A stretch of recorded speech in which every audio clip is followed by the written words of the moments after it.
So ngayon guys, tuturuan ako ngayon kayo kung paano mag-change ng skin dito sa Pojo Launcher. Kaya nyo lang steps ko at makakapagpalit na kayo ng skin.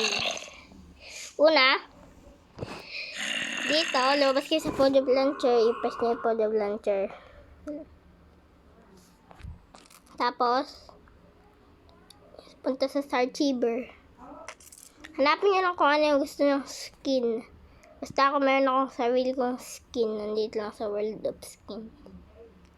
Ayun. Saan ko to? Entity. Ito yung skin na gusto ko.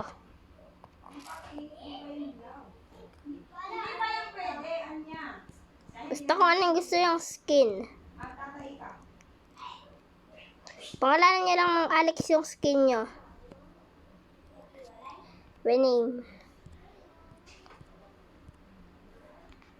Steve.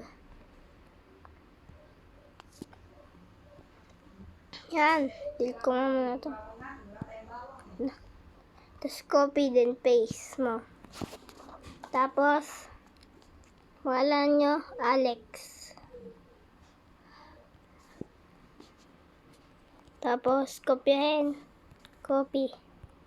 Punta sa Pojo Launcher. Dito na. Sa Pojo Launcher ko.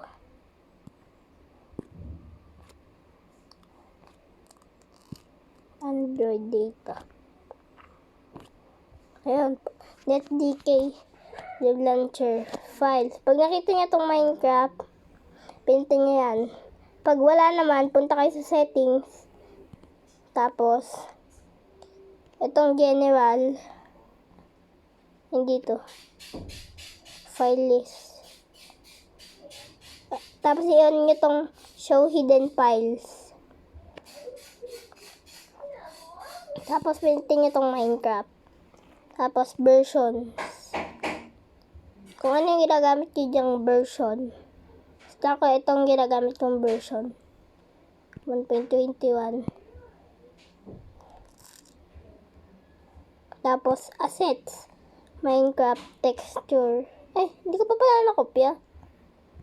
World of Skin copy. Copy.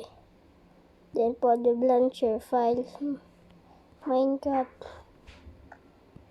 Resource packs. Hindi. Versions. Ito.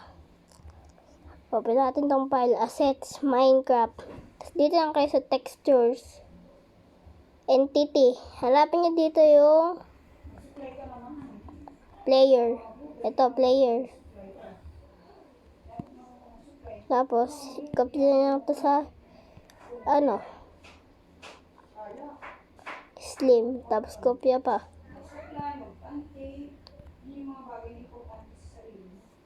Tapos,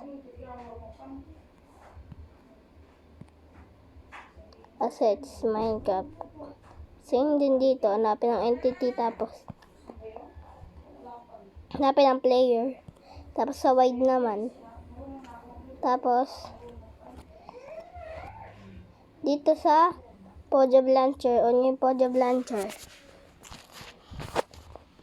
Yan.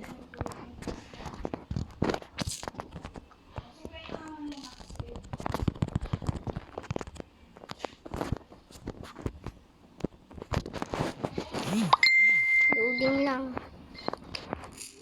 Yan na. Mojang Studios.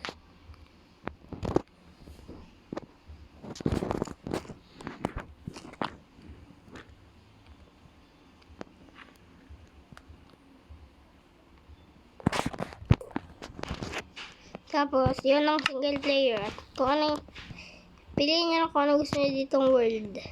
Basta ako dito sa Brain World.